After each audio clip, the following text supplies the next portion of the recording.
hatukumpenda Mtume sallallahu alaihi wasallam, lakini tungempenda tusingemuasi.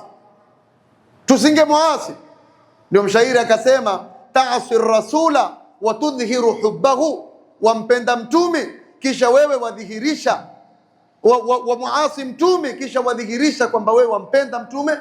Lau kana hubbuka sadiqan la ata'tahu, lau yangekuwa mapenzi yako kwa bwana mtume ni ya ukweli, ungemtii mtume wako. Akikwambia niswalia, ungemswalia. Innal muhibba, hakika yampenda, liman yuhibbu, kwa anayempenda, muti'u, ni mwenye kumtii. Mtume usema niswalieni, swala zenu mimi naletewa kwenye kaburi.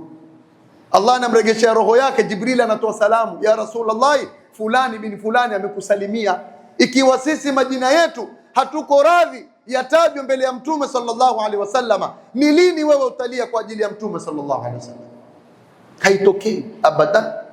Mpaka utakufa hutowahi kumwaga chozi la bwana Mtume sallallahu alaihi wasallam. Machozi yako yatakuwa ni ya maisha ya dunia.